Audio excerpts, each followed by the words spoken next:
Pwede naman nilang purihin si Vice President Sara hanggang langit kung gusto nila. Good morning. At parang dumami kayo. May mga good morning sa mga guests Kung from kailan Coca. nag-recess, doon kayo dumami. Sir, unang question.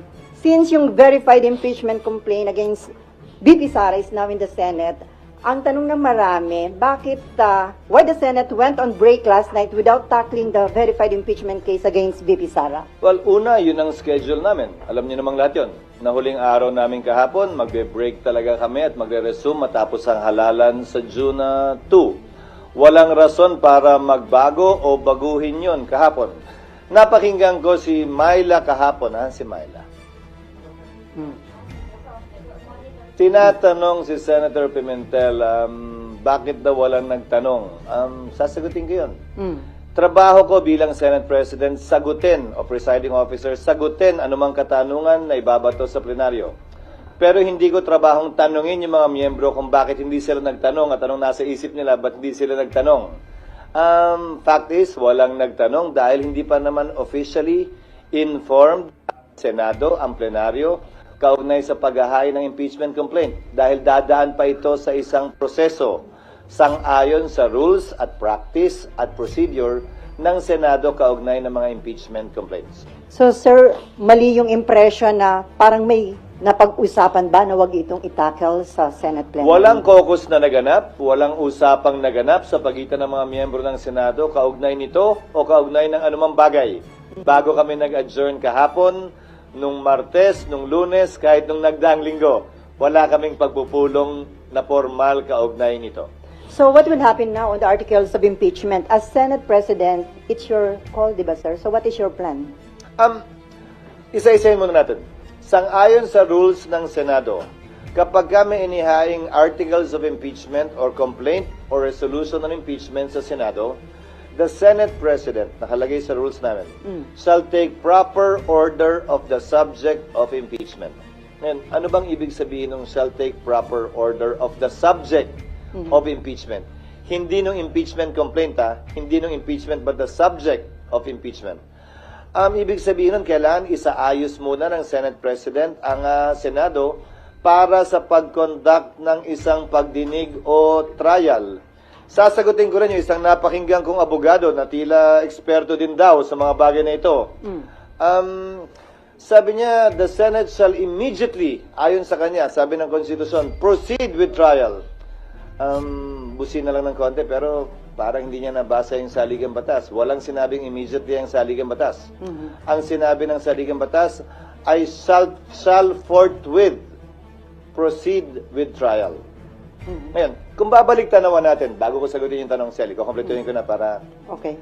Kung babalik tanawan natin, may inihain na impeachment complaint noong 2011 laban kay Ombudsman Mercy Gutierrez. Inihain nyo ng March 23. Nag-adjourn ang Senado ng March 26.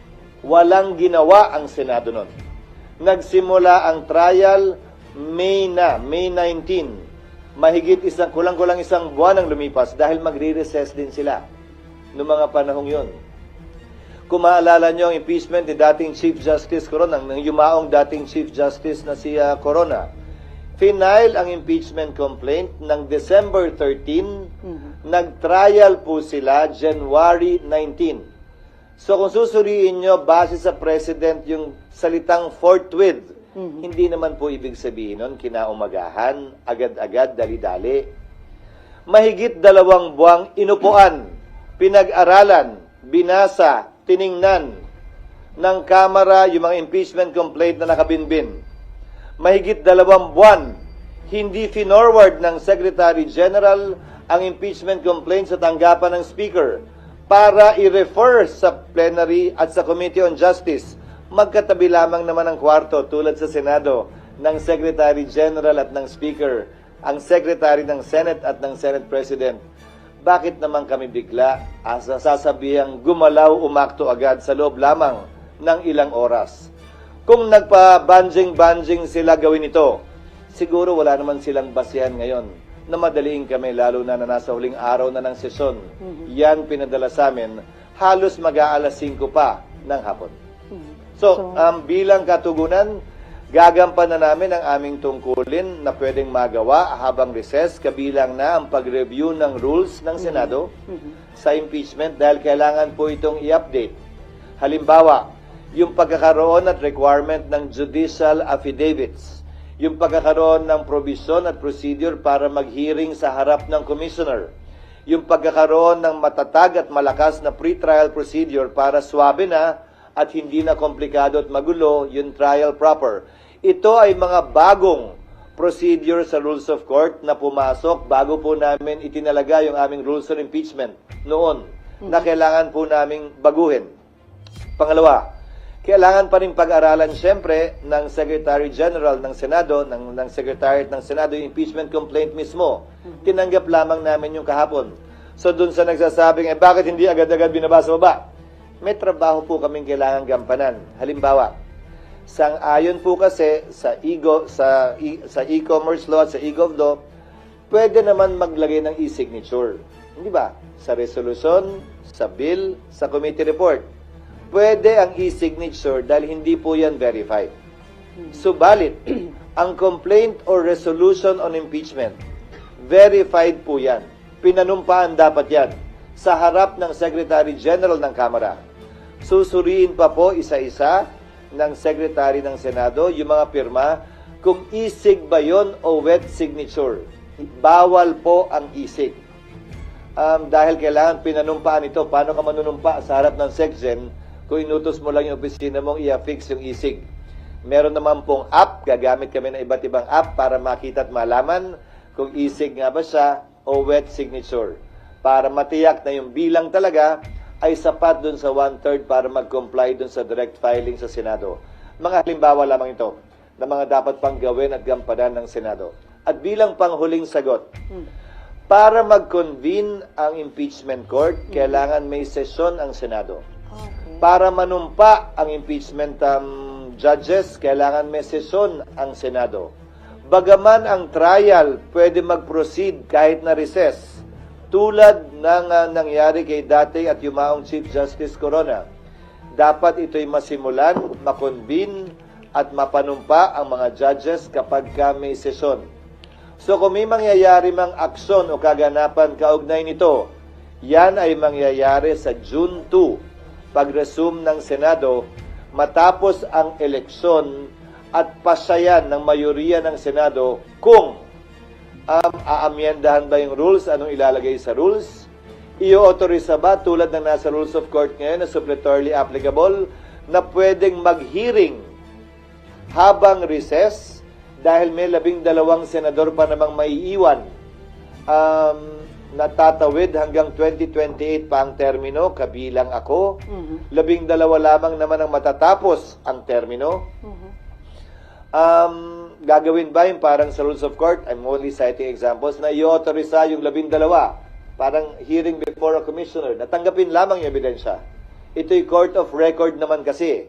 Ibig sabihin, kahit na wala pa at hindi personal na narinig yung ebidensya, mababasa naman. Ngayon nga may video pa.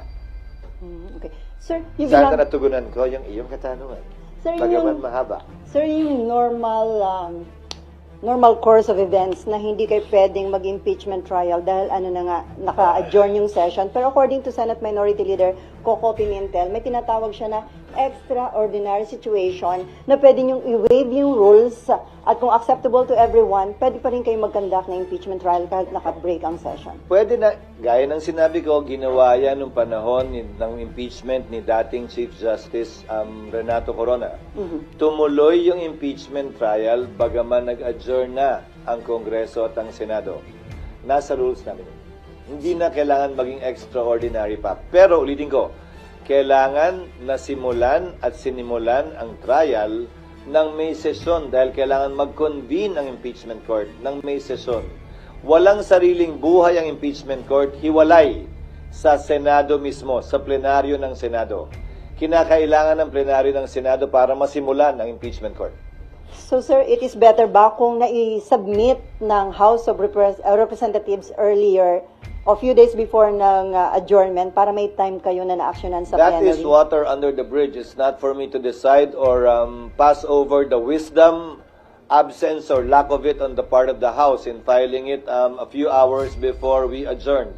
Mas marapat siguro sila ang matanong kaugnay niyan. Pero ulitin ko, hindi naman siguro makatarungan o tama na pagkatapos nilang upuan ito ng ilang buwan, biglang pwersahin, pipilitin at sasabihan kami ng sino mang galing sa Kamara na, hoy, bilisan nyo, aksyonan nyo, ano ba kayo? Hindi. Hindi ganon at hindi ako papayag din nun. Ang impeachment process para sa akin, hindi mahalaga kung pabor kayo o kontra, hindi mahalaga kung ma-acquit o ma-convict. Ang mahalaga para sa akin, bilang tagapangulo ng Senado, maging maayos ito, sang-ayon sa batas, credible, kapanipaniwala, at magagawad ng hustisya. Pabor man yun sa opinyon ng mas nakararami o konti o hindi. Considering yung mention nyo ng mga possible scenarios, sir, can we say na walang mangyayaring impeachment trial during the break or mahirap? Wala. Legally, it cannot be done. So, Legally, it cannot be done, again, as I said, because the impeachment court was not convened. The impeachment complaint was not referred to plenary for there to be a basis for the impeachment court to be convened by the Senate sitting as a legislative body, hindi muna as an impeachment court. sir, kahit sinabi ni PBBM na ayaw niya sa impeachment dahil divisive, sinuportahan pa ng isang religious group, pero still, natuloy pa rin na-impeach si BP Sara sa House, na i-transmit dito sa Senate. Indication ba yon na hindi nagpa-impluensya ang House of Representatives? Siguro mas sila yung dapat mong tanongin yan, hindi ako. Basta ang Senado, gagampanan namin ang tungkulin namin ng, tatagalugin ko ng may malamig na neutralidad ng isang hukom na walang kinikilingan. We will perform our duty and function with the cold neutrality of an impartial judge. And without fear nor favor, we will rule over things as we see fit and based on what is right and what the law provides. Since it is a political process, can we expect na lahat po ng mga senador na tatayong impeachment judge ay magiging fair and impartial, considering na iba kaalyado ni VP Sara? It is a political process, pero para sa akin, ito'y masasaksihan ng ating mga kababayan, tutunghayan ng ating mga kababayan. At malaki ang papel na gagampanan ng public opinion naman talaga dito. At yan ang tinatawag na political process siguro. Pero maging ganun pa man, siguro sabay-sabay tayo, impeachment judge man or mga kababayan natin na manonood sa pagdinig. At base sa ating mapapakinggan, makikita, hindi maririnig o hindi makikita, tayo mismo ay gagawa ng sarili nating pasya. At dahil political process nga ito at mga politiko ang tatayong umuupo bilang hukom, sinong politiko ang kilala mo na sumusuwag, ika nga, sa public opinion, lalo na sa panahon ng halalan. So, inimbento talaga itong sistemang ito na nagsulat ng ating saligang batas para ganito naman talaga. Hindi para maging sobrang hiwalay, ika nga, sa opinion ng publiko kaugnay sa bagay nito dahil politiko din naman ang hinuhusgahan. From Myla muna, although para nabanggit niyo na, kung Kung sir, kung after election magko-convene yung impeachment court, tapos limited na yung time ninyo, carry over yun kung bago na yung composition ng mga senador at kongresista sa 20th Congress? Iyon ang aking paniniwala. Bakit? Ang Amerika kung saan natin kinopya yung ating sistema ng demokrasya at Republican government. Yung kanilang Senado, sa pagkakaalam ko, 1/3 lamang ang hinahalal at any one time. May naiiwang 2/3 pa rin. Kaya pwede mong sabihing continuing body talaga yung Senado. Ang Senado ng Pilipinas, 12. So, walang majority, walang quorum ang maiiwan. Subalit, ilang bagay ang nais kong sabihin kaugnay nito. Tingnan nyo na lamang ang mga collegial courts dahil ito'y hindi function ng legislature. Hindi ito typical na bill sa aking pananaw na pagtapos ng Kongreso, i-file mo uli. Pag hindi na-aprobahan, kailangan aprobahan uli ng magkabilang kamara. Kahit na-aprobahan sa kamara, dito hindi, simula uli sa simula. Halos lahat naman siguro sang-ayon. Ito'y impeachment court. Hiwalay sa function ng lehislatura. Pero siyempre, kikilalanin ang pagtatapos ng termino ng mga miyembro nito. So ano ang pwede nating ihalin tulad dito? Ang mga collegial courts. Ano-ano ang collegial courts? Sandigan Bayan, Court of Appeals, Supreme Court. Isama mo na yung Constitutional Commission, kabilang na ang Civil Service, ang COMELEC. Tanong, kapag kami nakabinbin bang kaso sa mga ito at nagpalit sa tagal ng kaso sa mga korteng yan, ang mga mahistrado ng Korte Suprema, mahistrado ng Court of Appeals ng Sandigan Bayan, dahil ito ay mga courts of record naman, dinidismiss ba yung kaso o nagpapatuloy lamang? Hindi ba ang sagot ay nagpapatuloy lamang ito? Patuloy lamang yung mga kaso maski nagpapalit ang bumubuo ng collegial court na yon, tulad lamang ng impeachment court. Lalo na court of record din ang impeachment court, kung saan magpalit man, mag-absent man, hindi man mapakinggan ng personal ng impeachment judge, pwede pa rin siya gumawad ng desisyon base sa record na tinanggap ng ebidensya ng impeachment court. Sir, may patanong lang si Nimpa. Sorry Paano kung na naman, magpatawag... asan ba sila? Nasa press officer. Paano daw kung magpatawag ng special session si PBBM? Pwede nyo na actionan yung impeachment?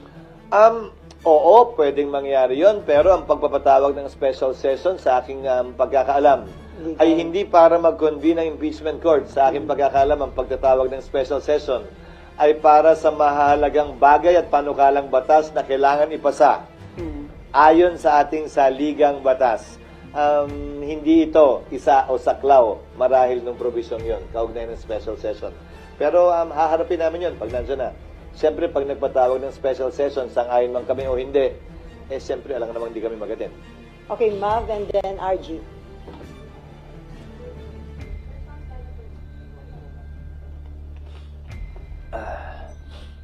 Sir, meron pong mga re-electionist senators na nag-raise na ng concerns na hindi nga raw sila makakampanya kapag araw po nagkaroon ng hearing during the break. Was that part of the consideration? No. Again, we did not talk about that. Nobody discussed that with me, that particular concern. Again, because no caucus was held about it for the simple reason that I don't want to presume that things will happen before it happens. Mukha naman kami masyadong excited, di ba, na, oh, ayun na, bukas, nandiyan na, lika, meeting tayo. No, we did not do that. We had a lot of work to do trying to rush pieces of legislation that I'm sure you don't want to ask about anymore and will not talk about given the impeachment na mahahalaga din naman na makabuluhan at may malaking impact sa ating ekonomiya at bansa. Okay, RG. At ikaw, follow up lang dun sa kay Senator Bato. So, may Si basis... Senator Bato, but some senators lang ang sabi ni Ma'am. Pero isa si Senator Bato na parang concern niya, parang talo sila o lugi kasi hindi sila makakapag-ikot habang ibang senatorial candidates makakapag-ikot. Actually, again, may basis yung concern. not necessarily. Tandaan mo, maraming senador maraming kongresista ang sumikat sa impeachment at naging senador. Maraming mga senador na nagre-elect din base sa impeachment. So, depende. Dahil nakatutok ang lahat ng buong sambayanan doon, ayaw mo nun, di ka na mag-iikot. Kung yun talaga yung pakay mo, meaning. So, depende. Ang sagot ko ron, depende. Pero ulitin ko, hindi namin napag-usapan yun. But it can make or break re-electionists. Well, definitely. Pero it's a platform, it's an opportunity. Saan ka makakakita ng live na teleserye tungkol sa tunay na buhay ng tao na hindi susubaybayan? Nasa sayo na lang kung yung karakter mo ba'y kontrabida ron o bida. At wala pang bayad, free. Isa pa yun, walang bayad. RG. Hala. Okay. Okay, sir. Ang dami kasing pumirma dun sa impeachment complaint, about 215. Do you think that is reflective of the support for the leadership of the House? Hindi ko maintindihan kung saan nanggaling yung press release na yon ng Speaker. Sa pagkakaalam ko, ang impeachment complaint ay kaugnay sa pagpapanagot ng isang impeachable officer at walang kinalaman sa pagsuporta sa liderato ng Kamara. Ihahalin tulad ko na lang siguro dito. Na ma-convict o ma-acquit ba sa dami o liit ng boto, magre-reflect ba yon sa suporta sa akin ng mga mambabatas dito sa Senado? Sana. Hanggat maaari, wag dating iugnay masyado sa politika o pangangampi ang prosesong ito dahil naihain na nga, ayoko nang bigyan ng kulay politika ito. Magkabilang kulay man, green man o red, o yellow o ano man. Sir, ang isa bang senatorial candidate can act as a defense lawyer? Candidate, what do you mean? Kasi may isang senatorial candidate, di ba? Parang may state, Attorney Vic. Sino? Attorney Vic Rodriguez. Nag-volunteer na agad siya? Oo. Kailangan muna siyang tanggapin ng kliyente bago siya makapag-volunteer. Parang, ang pag-volunteer ng abogado sa kaso, ang tawag, alam kong tawag dyan ay ambulance chasing. Hindi yata tama yun. Marapat ang kliyente, ang akusado, ang ini-impeach, ang mag-anunsyo ng kanyang mga abogado. At hindi para i-volunteer yung serbisyo ng abogado. Yan ay nasa ethics ng mga abogado. Okay, RG. Sir, I think in the past it was reported that the former president would like to be a defense counsel for the vice president. Actually, that would be expected. Sinabi na niya yan, abogado siya, abogado rin. Si Vice President Sara Duterte, abogado rin yung kanyang asawa. Hindi ko na ikakagulat yan kung mangyayari man yan. impediment to that. There is none. So, sir, ko In consider... fact, even the Vice President herself can represent herself in addition to other lawyers. So, sir, consider niyo sa pag-draft ng rules kung papayagan ng isang senatorial candidate na maging defense lawyer? By that time, tapos na ang halalan. oo Hindi na nga. siya kandidato, abogado na lamang siya. Mm-mm. Okay, Amor.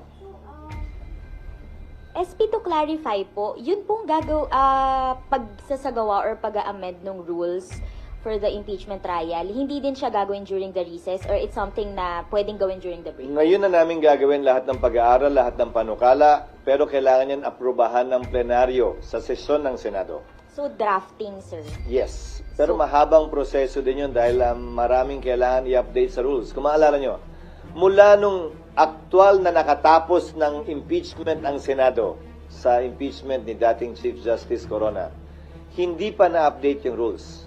At maraming butas yung rules na yon na hindi rin in-update matapos yung karanasan ng Senado noon. Dagdag mo pa dyan yung mga pagbabago sa rules na inilabas ng Korte Suprema para mas mapabilis, mas maging efficient yung trial. Ika nga. But I will state one thing for the record and as a matter of policy. Hindi namin ito mamadaliin. Pero hindi rin naman namin ito labis na iaantala. Hindi kami magpapapressure kanino man na bilisan ito o i-delay ito. Gagawin namin yung trabaho namin ayon sa saligang batas bilang pagsunod sa tinatalaga nito at rules mismo ng Senado. Bagaman wala pong updated rules ng Senado, meron pa ring rules na nananaig ngayon. Yan yung existing rules pa namin. Nakabilang nga dyan yung binanggit ko that the Senate President shall take proper order of the subject of impeachment and matapos nun, shall notify the House of the date when the prosecutors are set to appear. Pero bago lahat mangyari yung tinatawag yung trial, kailangan muna mag-acquire ng jurisdiction ng Senado. Sa ngayon na tinanggap na ng Senado yan, hindi na may kakailang nasa Senado na yan at impeached na si Vice President Sara Duterte. At bagaman hindi pa na-convene yung impeachment court, matter of course na lamang yon, ministerial ang pag-take ng jurisdiction ng Senado sa impeachment complaint na ito. Hindi na rin may kakaila yun. Pero, kailangan pa matapos mangyari yon, i-amend yung rules, i-update yung rules, i-convene yung court, or base sa rules, pag nagsabi ang rules na kahit na hindi pa kino-convene ang impeachment court dahil nga patapos na ang termino ng 19th Congress, baka pwedeng bigyan ng kapangyarihan yung mga maiiwan na magsagawa na ng mga prosesong pwedeng isagawa bago ang trial. Kabilang na halimbawa, ang pagpapasagot sa nasasakdal, ang pagbibigay ng pagkakataon sa prosecutor na sagutin yung sagot o reply dun sa answer, ang pagsusumite ng judicial affidavits ng mga testigo na magkabilang panig, ang pag-conduct ng pre-trial, pagkakasundo nila, ito, concede na namin, tama na yan. Ito, hindi kami papayag dito. Pagdebatihan natin yan, presentahan natin ebidensya dyan. O pag-submit ng pre-trial brief. Dahil alalahanin ninyo, bagaman hindi tumutuloy-tuloy ang Senado, ang Senate President, sang-ayon sa rules ng Senado, ay uupo pa rin bilang Senate President hanggang nahalal na ang kanyang kapalit. Dahil ang termino ko ay matatapos pa sa 2028. Kumpara dun sa mga nagdaang Senate President na nagkataong natapos yung kanilang termino ng June 30. Mananatili akong Senate President sa panahon ng break kung saan itong mga bagay na ito ay pwedeng magawa para hindi mag-aksaya ng panahon, ika nga, ang Senado at nang forthwith, trial may proceed already. Ang status po ngayon is tinitingnan pa po ni Senate Secretary and kayo po mismo titingnan nyo pa yung impeachment Siya na articles lang. of impeachment. Siya Si na lang. Senate Secretary lang. Kasi ang titingnan lang naman niya, sufficiency in form and substance in terms of the signatures nga. Nag-comply ba yung verification, yung under oath na form? Napirmahan nga ba ito ng 1/3, which is 102. Pero ayon sa ulat sa balita, 70% ang pumirma. So sobra doble o doble ang pumirma. Sobra doble ang kinakailangan bilang ng pumirma. So yun lamang naman ang gagawin niya. Matapos nun, ilalagay nila dapat yan sa agenda eh. Pero hindi tayo nga umabot doon. Dahil nga, kapos, gahol sa oras, at bakit ba kasi last minute at last hour na? Pero sir, bibigyan ng copy yung mga senators para mabasa na nila? Yes, in fact, we will make it public. I don't see any reason why it should not be made public. It is not a secret document. It is a public document and I believe it should be made public. Sir, sorry, last na po. When is the earliest po sa tingin nyo na mapag-uusapan ninyong mga senador yung rules? June 2. Okay. No, formally, in plenary. In plenary. Pero sir, yung pagdadraft ninyo? Hindi kami na yun. Secretariat principally ang gagawa nun. Hindi na mga senador? Hindi na siguro. Magkukonsultahan na lang kami either virtually about this and simply consult them on the rules. Okay, before Mayan, So, RG, to finish, siguro magda-draft ang secretariat. Papadala na lamang sa mga senador for comment or inputs. Para at least pag-resume namin sa June 2, medyo joined na yung issues. Ika nga, kung ano na lamang yung pagbobotohan kung meron man. okay, before Mayan, RG, Ma, then Cecil, may patanong lang dito, sir. Just to put on record, if VP Sara is found guilty by the impeachment court, does that mean she could no longer seek for any government position? Perpetually disqualified na po ba siya? Yes, the penalty for a person convicted in an impeachment trial is removal from office and absolute perpetual disqualification to hold public office, elected or appointed. Okay, Mayan, and then RG. Good morning, Ate. sir. Sir, ako ba, ate? Ay, oo nga pala. Isa na una pala siya. Sorry, dalawang Sir, Mayan. sir, sabi mo kanina, kailangan amend yung rule, magkakaroon kayo ng pre-trial, mahabang proseso. Yung kay Justice Corona dati, umabot ng 2 months bago nagsimula. So, ano yung chance ngayon ng impeachment dito sa Senate? Wala na. Anong ibig sa kasalukuyang Senado? Yes, sir. Kasi 1 month na yung natitira sa 19 Kung ang sinasabi mo ay trial, magkakaroon ba ng trial sa 19th Congress? Depende sa rules na i-approve namin.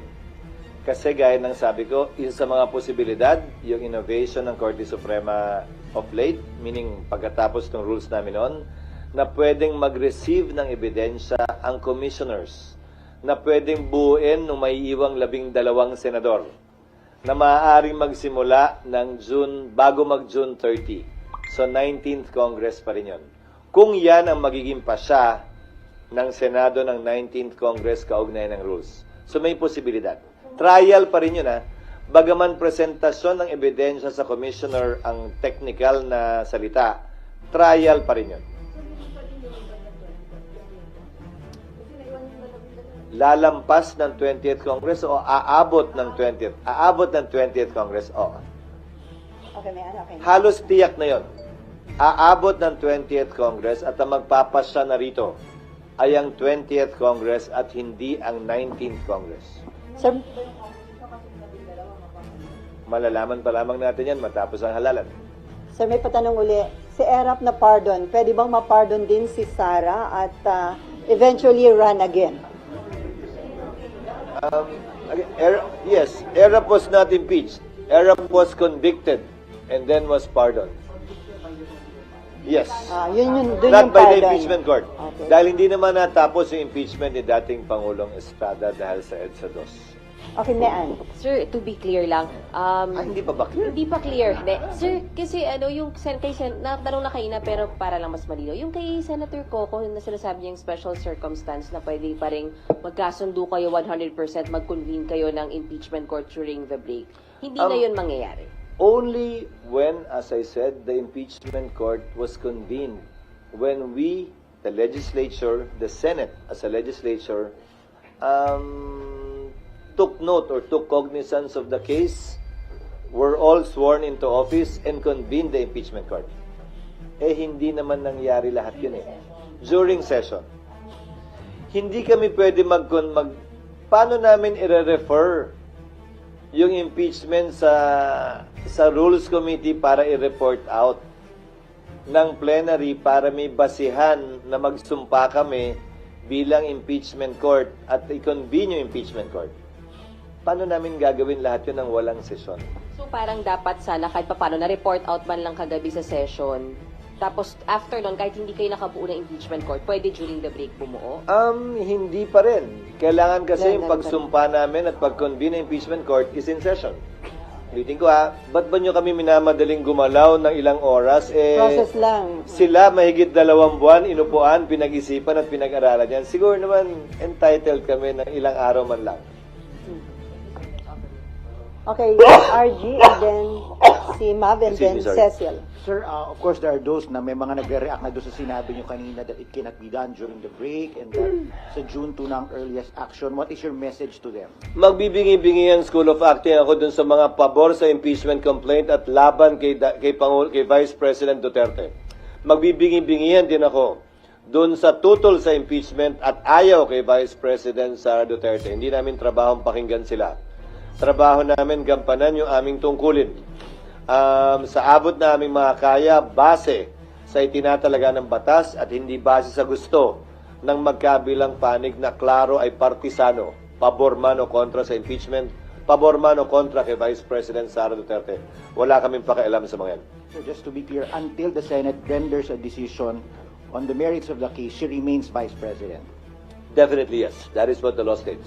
Pero sir, right now, Unless, just for the sake of argument, because this was in part of our history. March 23, and I hope I will not be misquoted for this. March 23, final ang impeachment complaint laban kay Mercy Gutierrez. March 26, kinonvene ng Senate ang impeachment court, tapos nag-adjourn agad.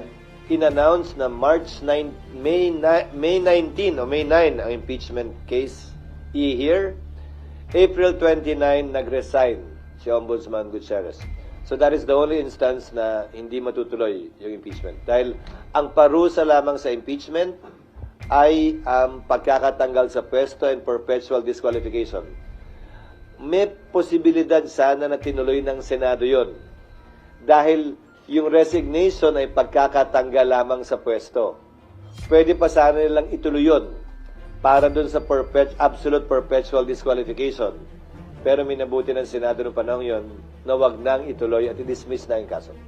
pero sir, right now, walang nang pressure o kumakausap sa'yo from both sides para yung isa, bilisan, aksyonan, o yung iba naman para upuan itong Well, impeachment. maraming bumabanat sa media magkabilang panig na gustong madalhin o gustong Wag i-dismiss aksyonan. ito. Pero walang epekto naman. At tulad ng sabi ko, hindi ko papakinggan yung mga boses na yan. Ang papakinggan at susundin lamang namin ay yung tinatalaga ng batas, ng aming rules, at kung ano ang tingin naming tama, parehas, patas, at magbibigay ng mas mataas na kredibilidad sa proseso ng impeachment. Ano man ang kalabasan o maging resulta nito. Among your colleagues, sir, wala din ganung pressure, magkakaibang sentiments. Hindi kami nagkausap. Siguro itong mga susunod na araw pa lang kami magkakausap-usap pag nakita-kita sa kampanya.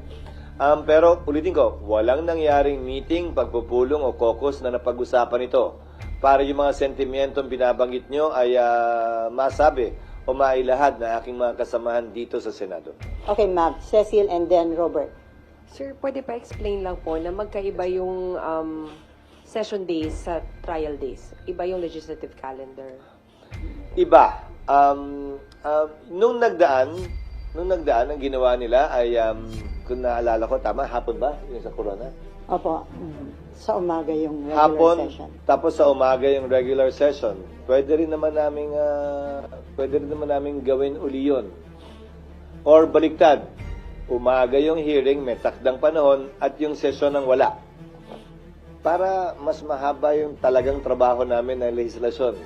Kesa may cap yung trabaho namin sa legislasyon, we can switch it up. Pwede naman namin pagbaliktad rin yun. Yes, ma'am. Sir, kapag po nag-convene ng impeachment court, do you have the power to compel VP Sara to appear here? She cannot say no. Kapag ka kinakailangan, oo. Pero kapag ka hindi kinakailangan, the accused, the subject of impeachment, the respondent, the defendant in an impeachment case, can waive his or her appearance. Kinakailangan lamang naman, ayon sa rules of court, na mag-appear ang isang defendant o akusado, una kapag ka-arraignment, para sabihin niya, inaako ba niya o sinasabing hindi niya inaako yung mga paratang laban sa kanya, o pangalawa, pag kailangan siyang i-identify ng isang testigo. Maliban sa dalawang pagkakataong yon, merong ika nga waiver of appearance na tinatawag sa ilalim ng rules of court, the test suppletory application sa impeachment court. Bakit if that is Corona inaresto during that time because he tried to walk out? No, hindi siya inaresto. Pinigilan siyang lumabas. Nandito na ako nun. Pinigilan siyang lumabas dahil sa kalagitnaan ng kanyang testimonya, tumayo siya, bumaba, at sinubukang lisanin yung korte. Isa pa pala yun, kailangan namin gumawa uli ng ganon. Sira na yun. So may limit ba yung ipipresent? Naalala mo yun, RG, yung sira na yun. Oo, yung Maghahanap pa. Kaya nga, wala na. Kinain na ng ana yun. Pero sir, may limit ba yung pwedeng ipresent na witness ng prosecution and defense panel o wala? Wala, pero yan ay pagkakasunduan sa pre-trial. Naulitin ko, pwedeng magawa bago magsimula ang 20th Congress para nga hindi kami pabanjing-banjing at nag-aaksaya lamang ng panahon. Ulitin ko, hindi namin ito mamadaliin. Pero hindi rin namin labis na ipagpapaliban ito ng walang dahilan o rason. Okay, Cecil.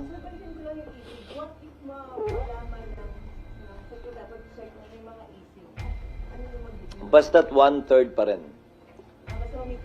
Basta't may 102 pa rin. Hindi na mahalaga sa amin kung 103 pa yan o 105 o 107 o kung sino yon. Ang mahalaga, mambabata sila at may 102 signatures.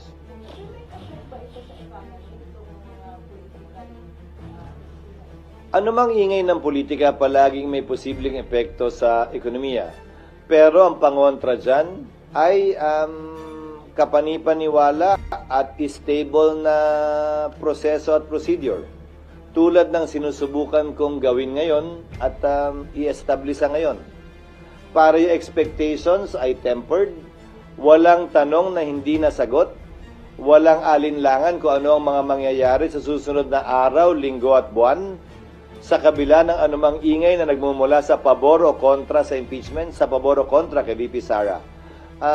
Ito, ang mga binabanggit ko sa inyo ngayong umaga, ito ang magiging proseso ng impeachment sa mga susunod na linggo at buwan. Lalo magkakaroon ng confidence yung mga investors na okay naman yung situation sa bansa. Oo, dahil ang impeachment ay isang prosesong nakasaad naman sa saligang batas. This is not an extra constitutional process. In fact, this is a purely constitutional and legal process provided for in our Constitution on how to make certain high officials of the country accountable for their actions and or inactions, specifically as alleged for alleged culpable violation of the Constitution, bribery, treason, graft and corruption, other high crimes, and betrayal of the public trust. Okay.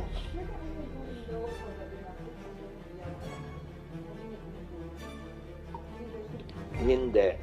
Piso isa naman na yan. Again, I will reiterate what I said earlier. It is a rumor until it happens. Pang-counter daw yun ng mga Duterte, sir, dun sa impeachment. Again, it is a rumor until it happens. Bakit? Pag nagpalit, ano mangyayari? Baka kung kaya ano nila, Anong iba nga mangyayari daw? Sabi nung chismis. na hindi matuloy. Anyway, Robert, and then Mean, Amor, and Raymond. Sir, balikan ko lang po yung discussion nyo kanina regarding dun sa special session. Sabi nyo po pwede ang special session provided na ipinatawag ng Pangulo dun sa mga mahalagang panukalang batas. Granted po na may special session, halimbawa magkakasama na rin kayo.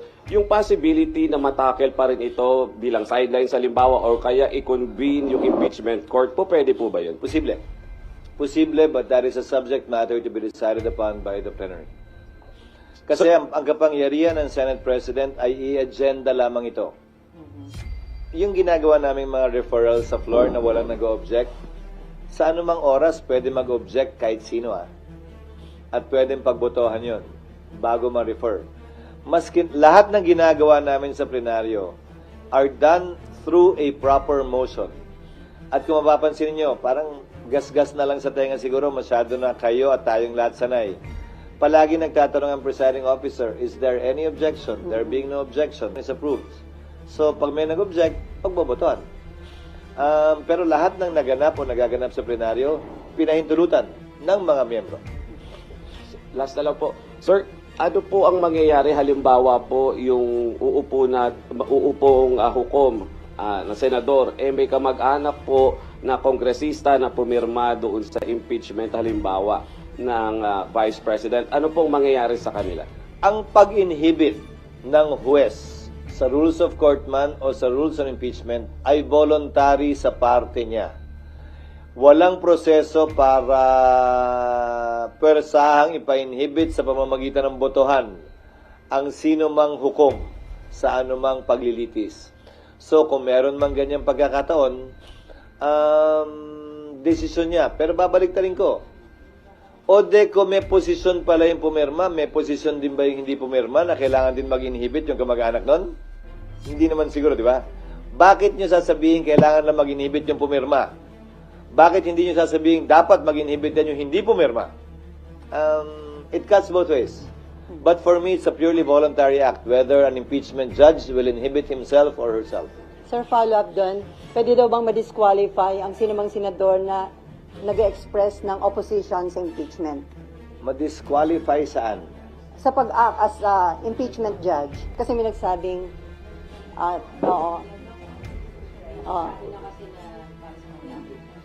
hindi, parang tututulan ko hanggang dulo yung impeachment. 19th Congress ba yan o 20th Congress?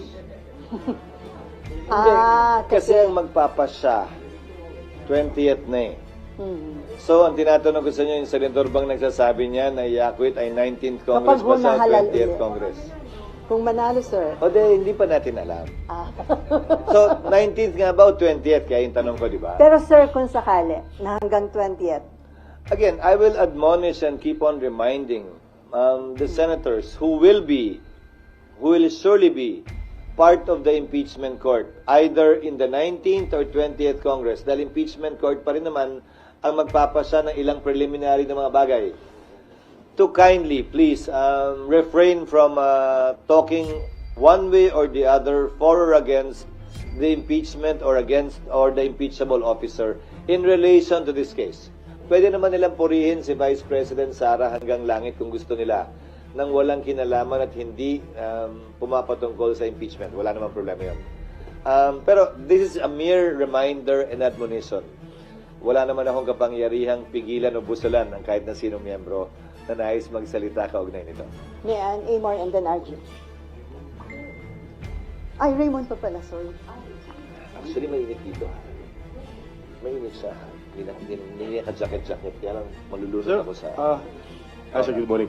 So ito kasi walang jurisprudence, walang president na yung tumanggap na komposisyon ng Senado sa impeachment complaint ay itatransfer doon sa incoming Congress.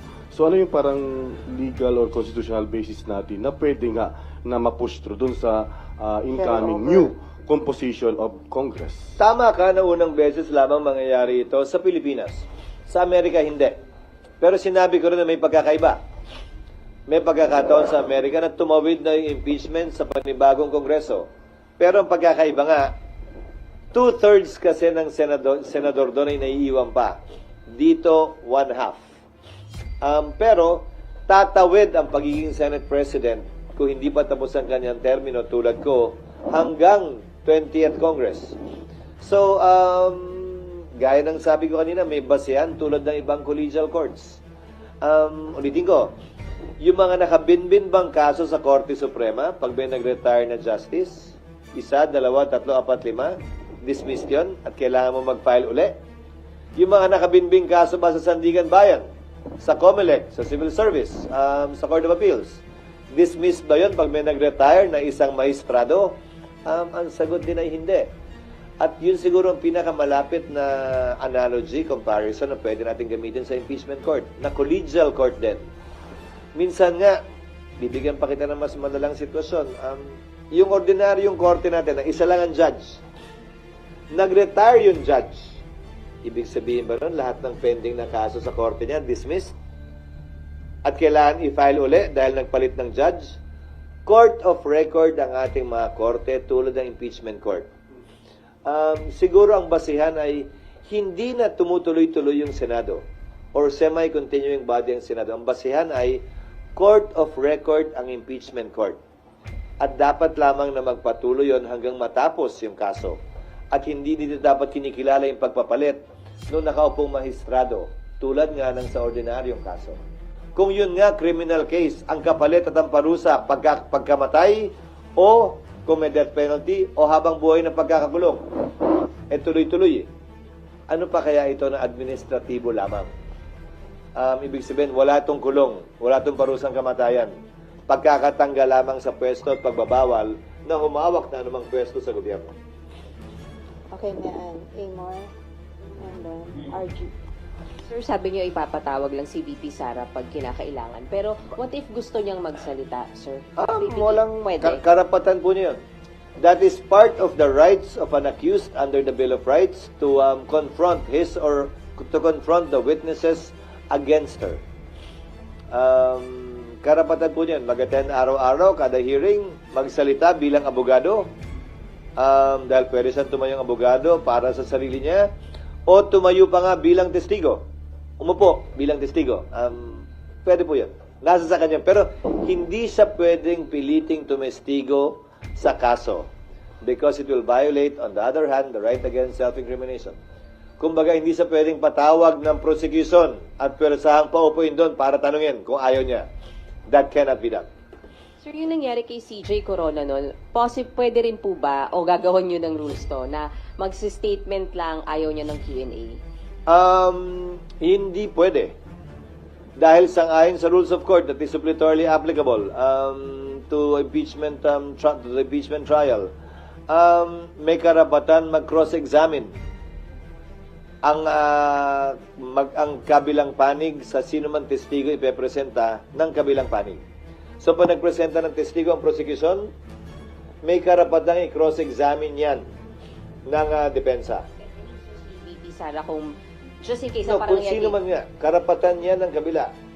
At kapag ka hindi na subject sa cross-examination, hindi admissible yung testimonya ng testigo.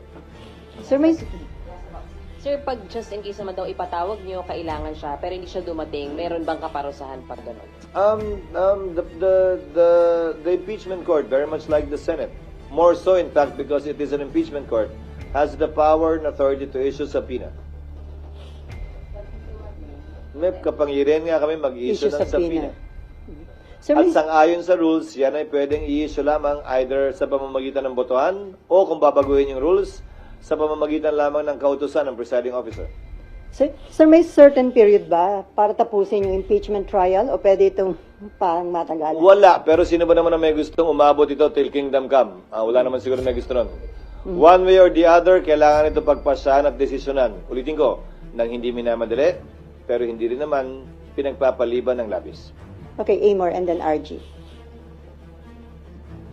SP, kung matuloy po yung impeachment trial nga this 19th Congress, ang sabi niyo po possible na umaga, plenary session, and then hapon, yun pong impeachment trial. So sir, paano yung time dun sa mga pending bills and offhand?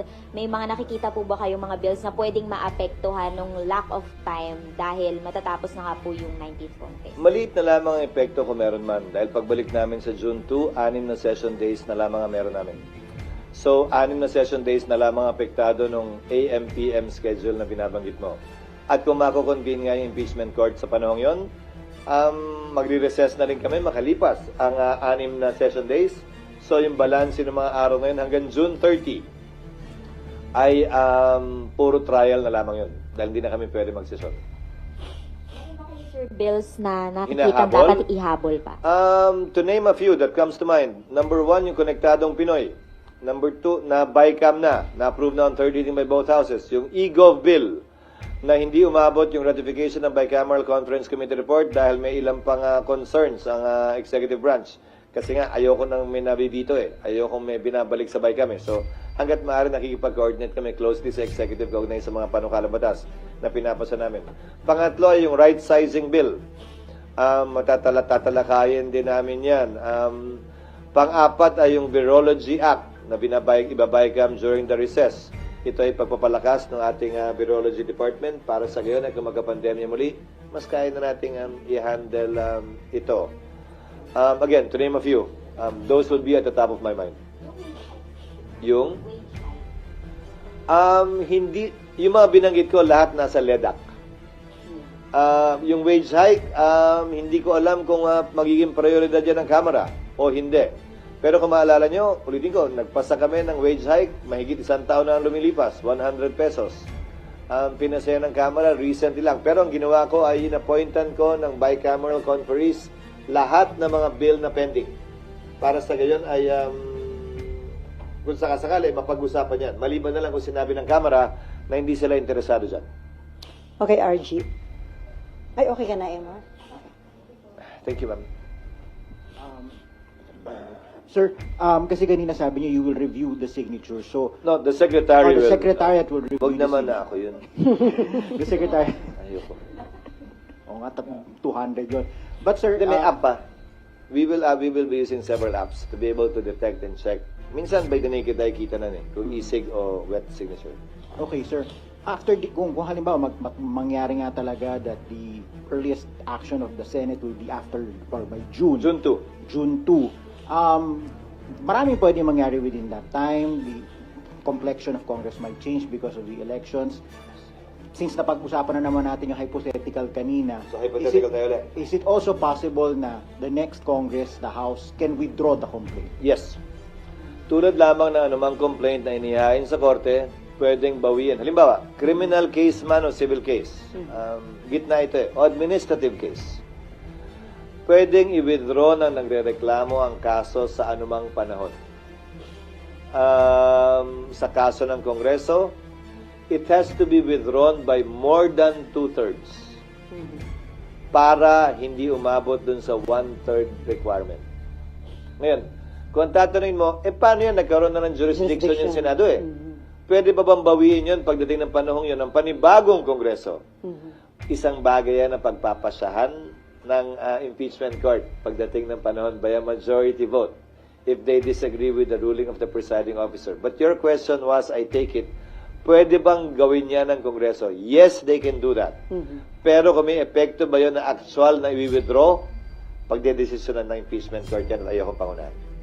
So possible, sir, na kahit i-withdraw, kung mag-decide yung Senate na ituloy, Once pending na sa korte, lahat ng gagawin ay desisyonan ng korte at Korte. hindi pwedeng pagpasya ng isang panig lamang.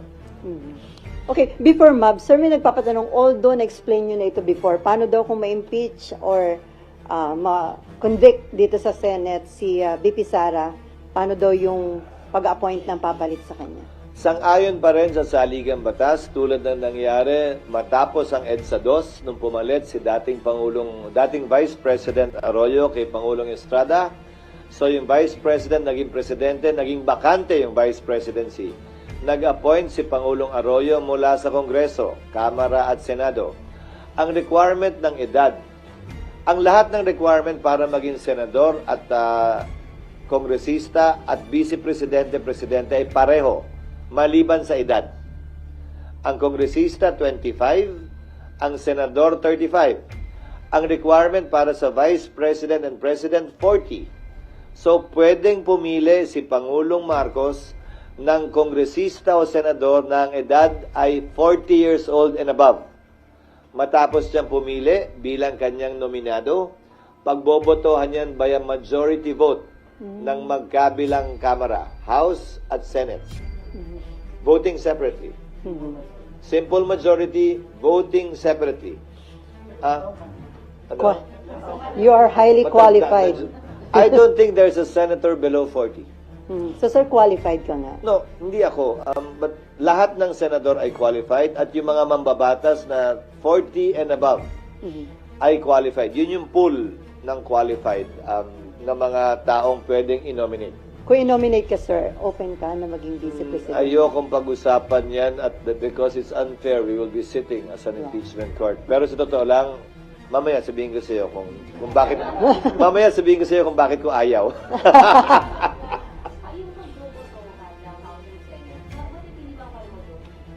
Alin, kung ayaw, deemed rejected, pili sa ng bago. Ano ba?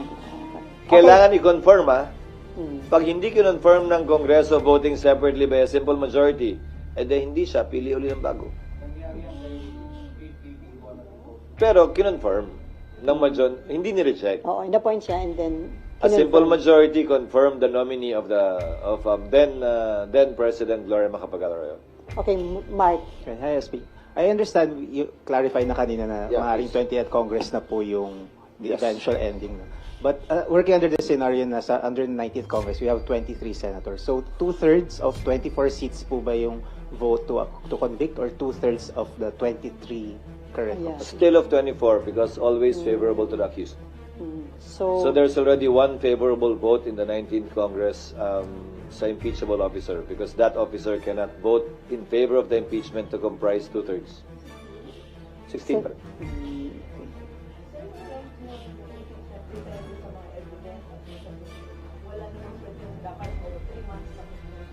Wala akong balak ilagay na cap, walang cap sa rules, pero gaya ng sabi ko, through judicial affidavits, bagong rule ng Korte Suprema yan sa Rules of Court, and a stricter, longer, more complete pre-trial brief. Hindi magtatagal naman siguro ng ganun katagal. Lalo na, continuous trial talaga ito. Day to day, we will conduct the trial. Depende na, ulitin ko, sa magiging rules ng Senado. Pero nung kay Corona ba, Monday to ano ba yan? Thursday. Parang okay pahinga naman. ng Friday. Basta hindi na abot ng Sabado at Linggo yan. Kung ang teleserye nga hanggang Biyernes lang, di ba? Huwag na natin paabutin ng Sabado at Linggo. Sir, yung pre-trial. O, tumatawad ka na ng 4 days. Yung kay Corona. So, hindi nalalampas ng teleseryeng 5 araw sa isang linggo. Yung pre-trial, mga ilang araw lang yun, sir. It will only last for a few days. Actually, even 1 day kung nagkakasundo na sila. Given the amount of time involved, itong panahong to, hindi lamang Senado ang dapat na mag-aral, maghanda. Ang dapat sana mag-aral at maghanda rin ay yung magkabilang panig. Let me give notice to both sides. Both the prosecution panel and the defense panel of the defense team of the Vice President. They have sufficient time to prepare and study for this.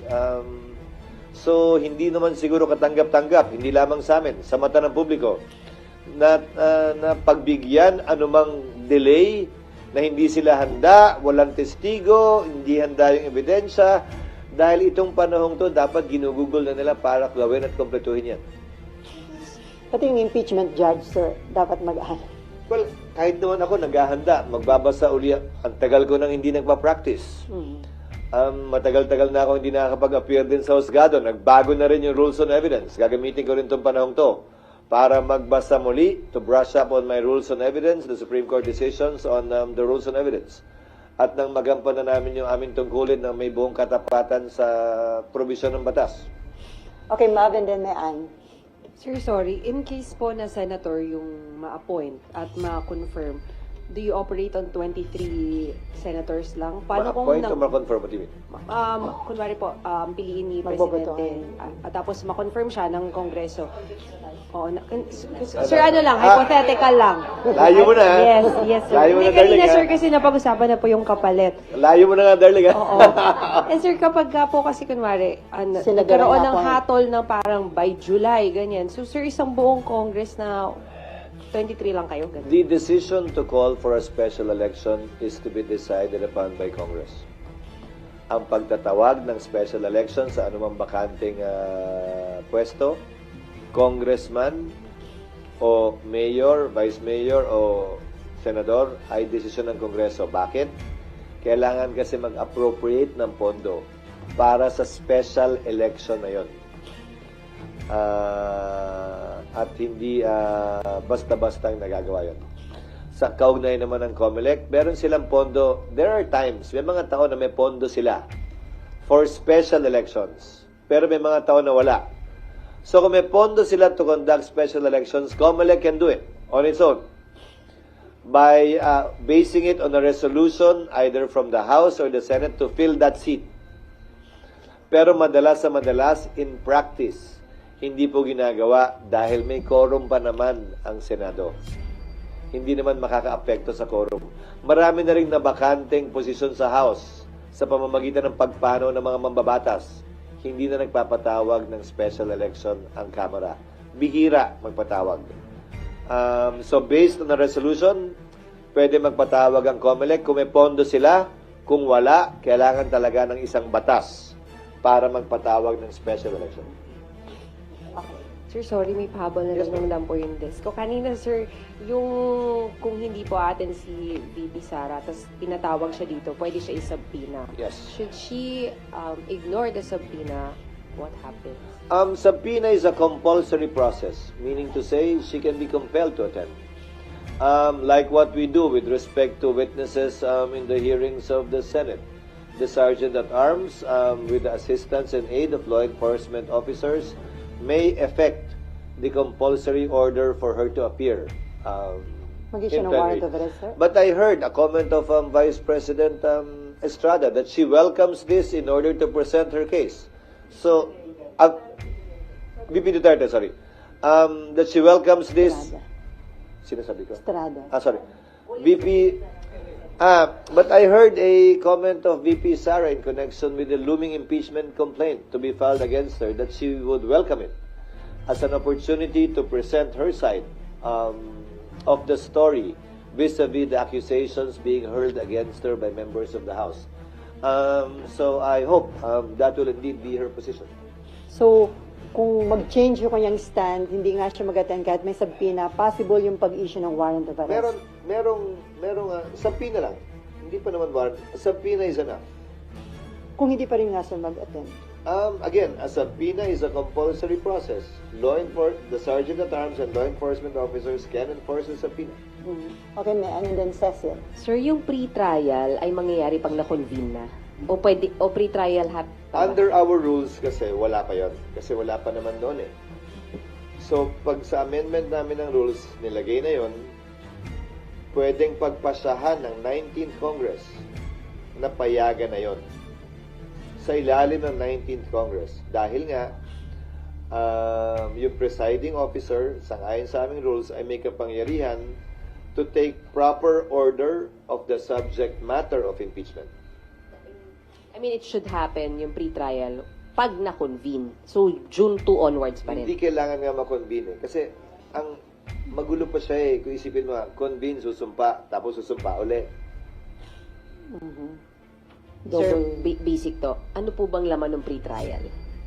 Nakalagay doon, yung mga ebidensya nila, yung bilang ng testigo nila, at nakapaloob doon yung judicial affidavits nila. Kumbaga, halos wala ng direct examination. Dito lang napanood nyo sa Corona trial na, so nung petsang to, nasaan ka? Nakalagay na rin yung kwento niya, ipapa-identify na lamang sa kanya yung kanyang judicial affidavit. Ikaw ba talaga gumawa nito? Pirma mo ba to? Lahat ba na nakapaloob dito ay totoo? Cross-examination na diretso. So, It will abbreviate the proceedings. Mas mabilis ang proceedings. Ngayon, may nakasaad din sa Rules of Court na yung mga testigo at ebidensya na hindi mo binanggit dyan, hindi mo na pwedeng ipresenta pa. Maliban na lang kung nadiscover mo lamang nitong makalipas ang ilang araw, ilang oras na wala pa, hindi mo pa alam nung ginawa mo yung pre-trial. So, may mga ganon. So, in a way, nalilimitahan niya yung pagpapatagal na maaaring gawin ng magkabilang panig. Basically, the pre-trial is just a submission of yung nga mga affidavit, Yes. which and- could happen before the convening. Yes, Okay. that's what I'm saying. If the rules will authorize the presiding officer to issue those, kabilang na yung pagpapasagot kay VP Sara, kabilang na yung pagsasabit ng reply ng mga prosecutors. Lahat ng bagay na ito, hindi pa to trial, can be done already under the 19th Congress. Lalampas ng konti sa 20th Congress, pero yung trial mismo talaga, magsisimula ng 20th Congress. Except again, kung sa rules ay sabihin na pwedeng mag-receive ng evidence through commissioners. Yung 12 may iiwang kasi ginagawa na rin ng korte yan ngayon eh. Pwedeng tumanggap ng ebidensya ay may iiwang 12. Trial na rin yun in a way. Dahil tumatanggap ka na ng ebidensya through commissioners, quote-unquote eh. Not the whole court. If that will be decided upon by the majority. Sure, safe pa rin sabihin that the impeachment trial mag-uumpisa ng 19th, itutuloy ng 20th, Yes. hahatulan ng 20th. Yes. Tama, okay. Yung paghahatol, pagpapasya, 20th na. Okay, sir, isa na lang sa akin. Sir, paano po yung mga hindi lawyers na mga magiging senator judge? Dapat bang mag-aral sila? May mas extra effort ba sa kanila dapat? Oo, dahil yung abogado nga mag-aaral eh. Ako nga mag-aaral eh. So lahat kami dapat mag-aaral. Pero kung susuriin nyo, ilan ba ang abogado din naman ngayon sa 19th Congress? Ako, Senator Pia, Senator Alan, Senator Tol, Senator Coco. There are 5. So, sir, itong impeachment, indication na gaano ka-importante ng mga lawyer ang lawmakers. Hindi naman kailangan abogado kasi nga hindi naman kailangan maging abogado kasi naman kahit nga abogado mag-aaral pa eh. Baka mamaya mas malalim pa yung pag-aaral nila kaysa sa abogado na akala niya alam niya na lahat, di ba? So, hindi naman nangangahulugan. Yes, to start, especially those who will remain until the 20th Congress because they're not up for re-election. Siyempre, yung mga tumatakbo pa lang, asikasuhin na muna nila yung kampanya nila, okay lang yan.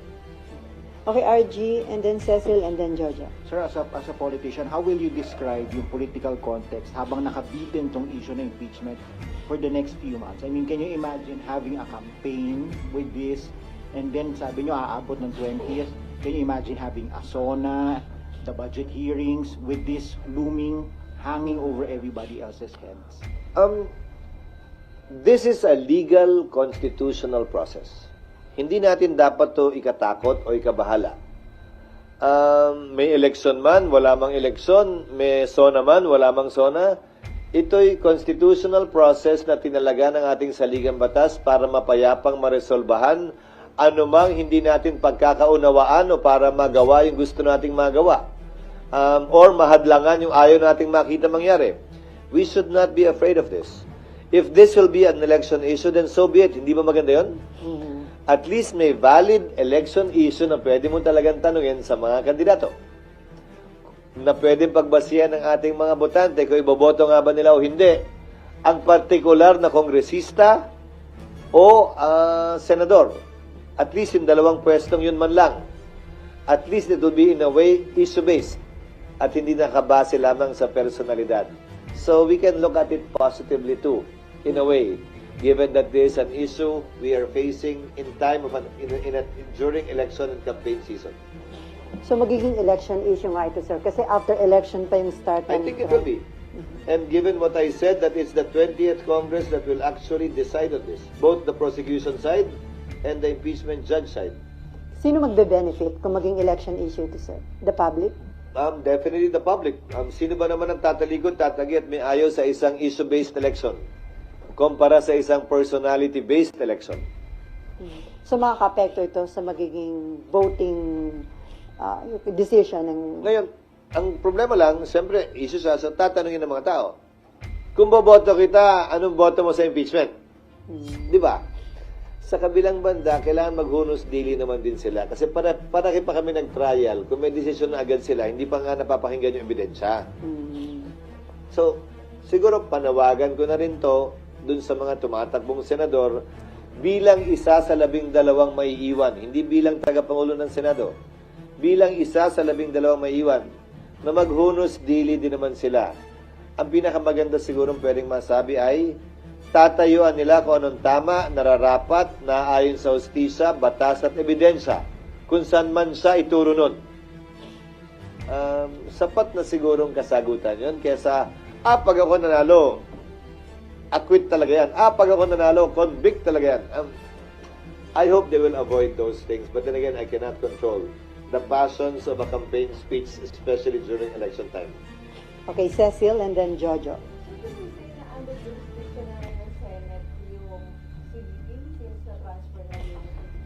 VP herself, no. The subject of impeachment, yes. Because the only time a court acquires jurisdiction over the person of a respondent, accused, or defendant is when she files her answer, or in a criminal case when she is arraigned. So, on her person, hindi pa.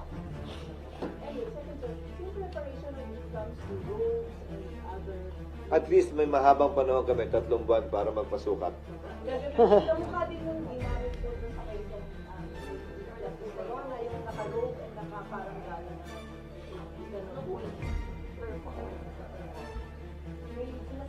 Okay lang naman yung robe, wag lang yung isama yung wig. So talagang robe, sir. Yan ang isusuot nyo. Hindi, pag-uusapan pa rin yan. Ayokong pangunahan. Pero, sa palagay ko, saganang akin. Pero ito'y pagbabotohan ng mayoriya. Importante pa rin yung robe, ika nga, para lamang mapaalala sa kada senador na sila'y nakaupo hindi bilang legislator, kung hindi bilang impeachment judge. If only to constantly remind them while they're there, seated, in the same seat that they usually sit in, that they are there as impeachment court judges, not as ordinary legislators. If only for that. Kung ako tatanungin, mas gusto kong meron. Wala. Sa pagkakaalam ko, wala. Ano? Okay, Jojo. Sa ibang jurisdiction o bansa kasi may ganon yung mga maestrado eh. Okay, Jojo. Yes.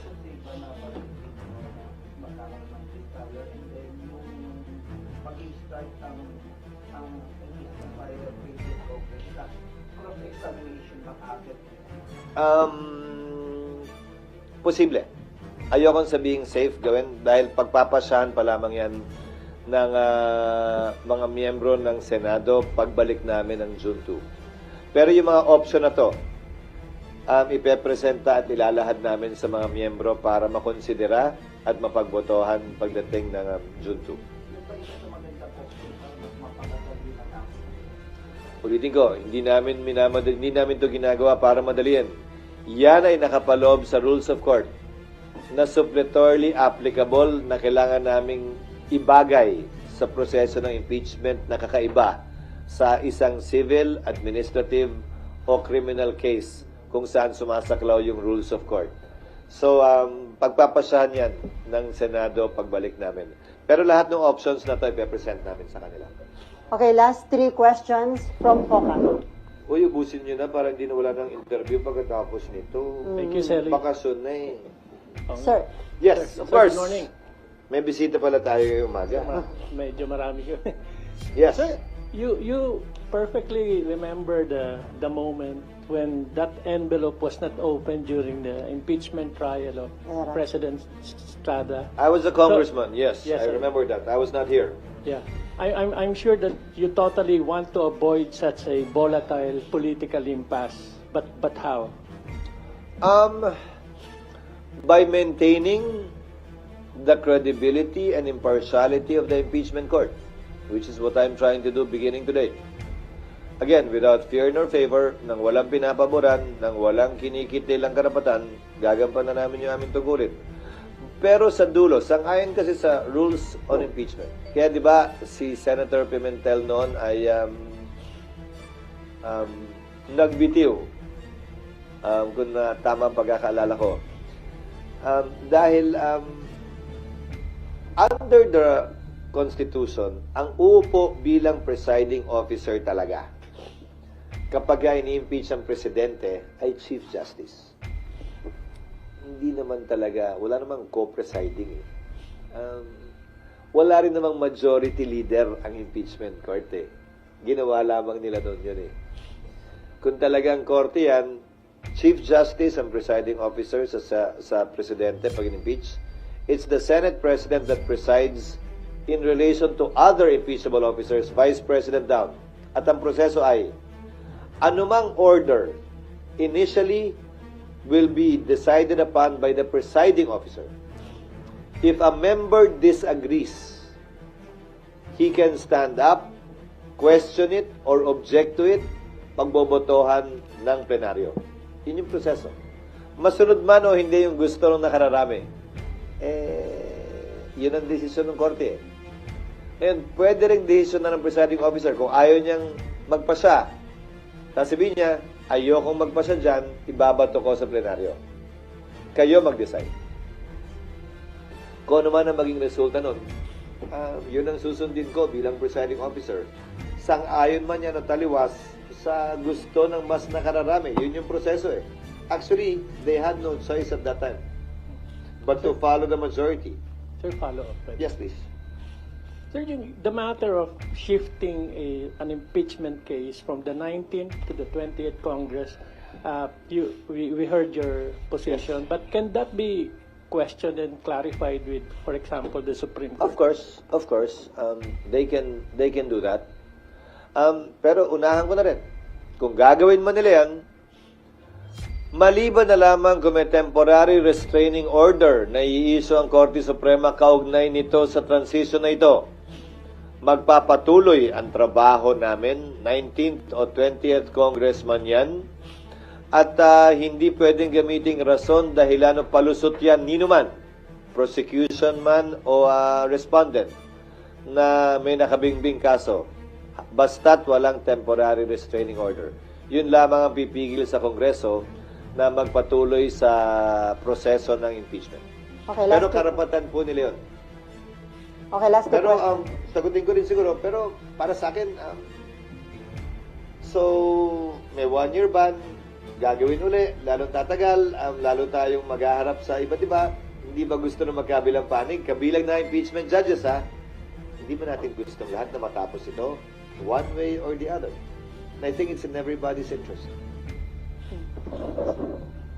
Teka, last two question na lang tayo. Hindi, okay lang. Sige. Okay lang, basta Go wala ng interview pagkatapos ito. Para Okay. makasal na. Okay, go ahead. SP, good morning. Michael Flores po sa Reuters. Marinaga Tabi. Siring man. Sir, you mentioned that as Senate President, you have the power to set the agenda for during plenary, and it was asked earlier that and you mentioned that it's possible na you can convene as an impeachment court should the President authorize a special session over another matter. So, as Senate President, will you include that in the agenda should the President decide to hold a special session? If the Secretariat is ready, yes, it will be included in the agenda, but it's not my sole decision. It will be voted upon by plenary. You're not usually with us on a daily basis, except for today, perhaps because of the impeachment complaint. Everything we do, although it's not being objected to, it seems like it's an order being issued by me. Everything we do is subject to the vote of the majority. So kung wala nag-object, ibig sabihin, bumoto silang lahat pabor doon. If someone objects, then we have to put it to a vote. But these things are decided upon by plenary, not by the presiding officer alone. Sir, may patanong, yung daw bang verdict ng impeachment court can still be appealed sa Korte Suprema? As far as I know, no. final na yun, sir? It has been tried, I think. I forget the ruling. For having committed grave abuse of discretion or something, but I think the Supreme Court dismissed it. Again, if my recollection serves me right. But I'm not sure. Okay, from Bloomberg. Yes, ma'am. Okay. Yeah, thank you. Senator, I have a non-impeachment related question. About one of the laws we passed? Yes, I think so. Yeah. Finally. It's a bill that you authored, I believe, about that bill on Mining. Yeah, exactly, prohibiting Mining. What's the status of that, sir? And has it reached the BICAM? I think we passed it on third reading, but the period is 10 years, not 5. Ba't nakalagay dun? 5 ba o 10? Alam ko 10. 5. 5 ba? Yung effectivity after 5 years pa. 5 ba? 5 ba nakalagay? Hindi ba in-amend na 10? 5 Pakicheck na lang. years nakalagay. Sa bill o sa in-approve namin? Oo. Pakicheck. Yung effectivity ng ban, parang 5 years after. 5 o 10? Hindi ko na maalala eh. Ano bang... Pero gusto nakita namin, PR. Sa 5 din nakita namin, sir. Pero, sir, But the reason for that mining ban is this. Again, why reinvent the wheel if it has been reinvented? We're looking at Indonesia. Ginawa ng Indonesia, nag-impose ng mining ban within a certain period. Now they have several processing plants. 4, I believe. The Philippines is one of the richest mineral-rich country in the world. We are 3rd or 4th mineral-rich country in the world. So mineral-wise, the Philippines is actually a rich country pretending to be poor. The problem is, which is why I filed a resolution to investigate it during the recess, yung mga exploration permit at MPSA na ini-issue, ang daming hindi ginagamit at tumatakbo. Ewan ko sa DNR kung bakit hindi nila nire-revoke. Non-use is a valid ground for revocation. Hinahawakan lang to ng kung sino-sinong nung nakapwesto ay kinuha lahat para lamang ibenta, wala naman silang puhunan para talaga i-explore. Again, we're a mineral-rich country pretending to be poor.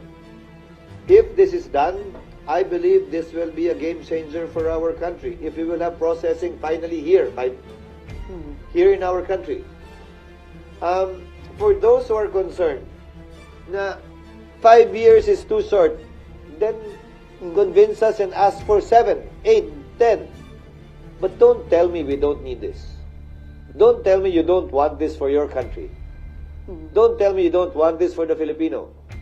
Biro mo yung iron ore, yung copper, yung nickel dito minimina, tapos dadalhin sa China, sa ibang bansa, ipaprocess, tapos bibili natin ng mas mahal dahil yung value added ginawa doon, igaling dito yun. Diba? Maawa na tayo sa bansa natin. Sa dami ng batas na pinasa natin para sa mga negosyante, pasa naman tayo ng isa kahit pa paano. The entire fiscal mining bill favors mining companies to make it easier for them, more attractive for them. Ito naman yung sukle. Makapagbigay ng trabaho sa Pilipino, value added, at buwis dito, kesa galing na lamang sa ibang bansa palagi, yung finished product o value added product. okay, follow up. Yeah. So, 5 years, Senator. So the BICAM will likely be held in June na po, no? Actually, the break, I'm then. hoping it will be done during the break. During the break. Para pag-resume namin, ma-ratify namin. And the Nakalimutan ko pala yun sa mga bill na binanggit ko. Oo nga. And the Ikaw pa mine- naman nag-sponsor.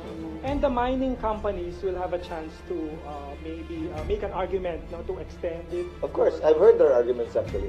Okay. I've talked to most of them already because they sent position papers already. But again, I will also appeal, if they want to appeal this, I want to appeal to them too. Don't talk to me about removing that provision. Touring naman yun eh. Talk to me about hindi kaya ng 5, pwede ba 7? Hindi kaya ng 7, pwede ba 8, 10? But don't tell me we don't need this. Don't tell me that we should not do this. Because that is clearly wrong and un-Filipino. So, sir, once implemented, may estimate magkano yung additional income at additional job opportunities sa mabibigyan nito? Wala, kasi wala tayong malaking steel plant dito. Sinasabi nila palagi may problema sa kuryente. Noon yun. Former President Marcos, Ferdinand Marcos Sr., believed that no country without a steel industry will ever industrialize. And if you look at every other country in the world, except for Singapore perhaps, given the limited territory they have, we need to have our own steel industry. Ang typical na sinasabi nila, mataas daw ang presyo ng kuryente rito. Darling, kaya mo yun. Kaya mong iyan. Okay. Nawala. Ay, nawala tuloy. Sorry. Mataas yung presyo ng kuryente, pero hindi naman with solar, with renewable, these issues can be addressed. So I hope, again, I'm hopeful because this is clear. There's no vested interest behind this proposal. The only interest behind this proposal is the best interest of the Filipino people and the nation for us to develop finally as a country. Okay. Sir, Yes, ma'am. Buena Bernal of CNA Channel News Asia. Can we get an English soundbite on? So the elections were gathered. Hirap yun, Yes, please. The signatures at the House were gathered pre-election, where, as you know, political influence is high because of the carrots that could be there. Now, unwittingly or otherwise, the Senate, you say post-elections, would be the impeachment trial court. But now, because that's a constitutional process, and there are quarters who say that this is political vendetta, can you talk about the Senate, this body where you are a leader, being a political tool to affirm what experts have described as a core problem in Philippine politics, which is personality politics? It cuts both ways. I will try to English as best as I can. It cuts both ways, remember. You referred to carrot politics, but given that it's election time, those who signed may have been blinded by that. I'm not saying that they were. But what about those who did not sign? Weren't they motivated by politics as well? It is a political process. So it's unfair to accuse only those who signed of politics and not those who did not sign. They were both engaged. They were both engaged in politics. And as I said earlier too, given that we're only translating what I said earlier in Filipino, remember?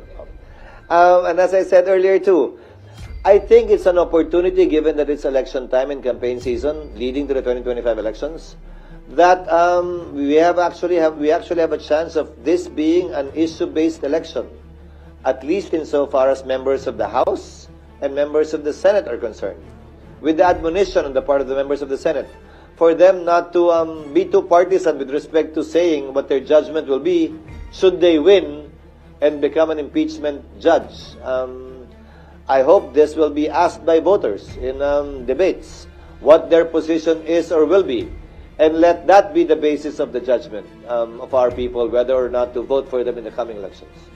In relation to a bill passed in this body, can you talk about the importance of creating a defense economy, a local defense economy in the Philippines, especially given the situation in the West Philippines? You're talking of SPEDESA.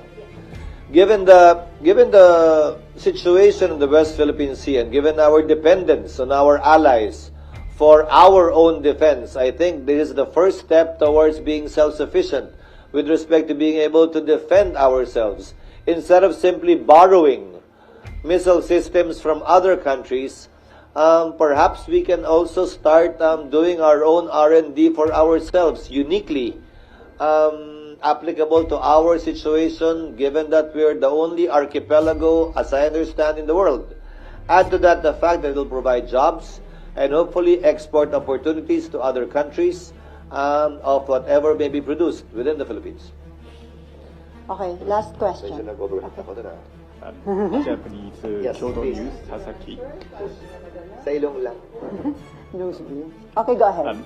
I wish to ask you about the proposal of plebiscite in Sulu.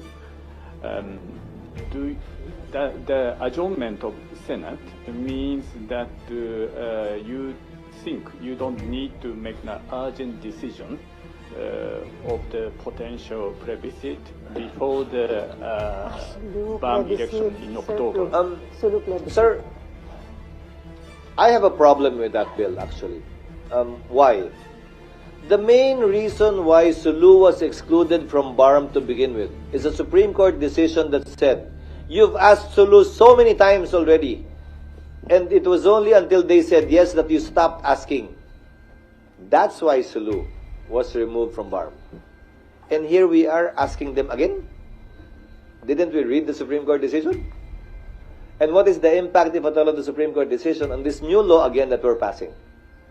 So it might be begging the question, given the Supreme Court decision already. So we need to study it further. Whether or not the Supreme Court decision actually bars us from asking them again, which we have done 4 or 5 times already, which is one of the main reasons for excluding. Remember, the Supreme Court said, among others, you've asked them several times whether or not to join, but you didn't ask anyone who already joined if they want to leave. That's unfair. That's wrong.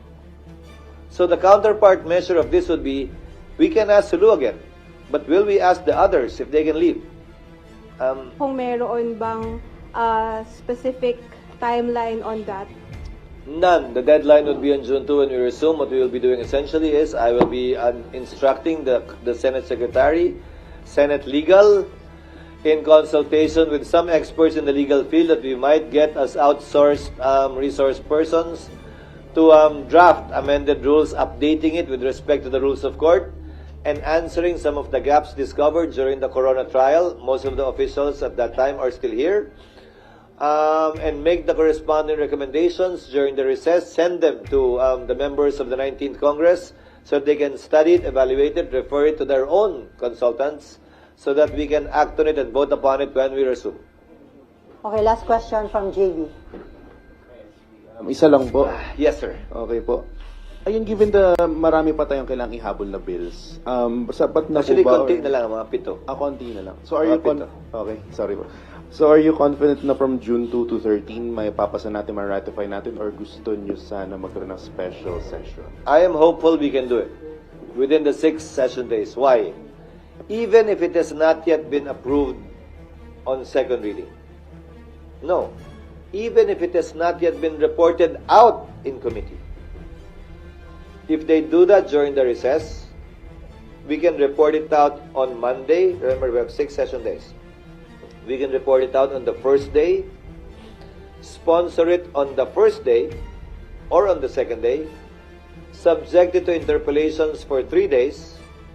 No, I'm sorry. For 1 day, approve it on second reading, and with a 3-day notice, approve it on third reading. If we extend sessions on a Thursday, we can do more. If the President certifies it as urgent, then we can dispense with the 3 days. So, I am very hopeful that yes, we can. With the assistance of the Executive, if it is a priority measure, we can abbreviate the process and pass certain other bills that haven't even been sponsored on the floor in the 6 remaining session days that we have, while at the same time acting on the rules on impeachment. Okay, sir, pahabol na lang. According to Senator Amy Marcos, ayaw niya ng impeachment, ayaw niya ng destabilization, ayaw niya ng gulo sa ating bansa. Ang reason, ang dami na daw problema, mataas ang presyo ng bilihin, naghihirap ang mga Pinoy. So, impeachment ba at destabilization ang solusyon? Nakakahiya, bagkus daw na harapin ang dumaraming tunay na problema ng bansa. May basis po ba yung kanya? I respect her decision, especially given that she's a re-electionist that should be focusing on sharing with our people her position on these issues, which is exactly doing. However, it is now a reality and a fact, whether we like it or else. Nasa amin na yun. At meron kaming trabaho at constitutional duty na gampanan nito. Ang panawagan ko at ang sisikapin kong gawin, gaya ng sabi ko, tiyakin na ito yung magiging patas, parehas na ayon sa batas, walang kinikilingan at walang pinapaboran. Higit sa resulta, ang importante ay kapanipaniwala at may kredibilidad ang proseso. Yon ang aming tututukan at bibigyan ng pansin. Pero yung gano'ng statement, hindi makaka-apekto sa kanyang pagiging impartial or fair as impeachment judge. Again, she was talking of the impeachment process. Not, again, okay lang naman sabihin, bakit ba? Sana wag na lang. Karapatan niya yun. Wala naman siyang binanggit o sinabi kaugnay sa boboto sa pabor o kontra dun sa nasasakdal.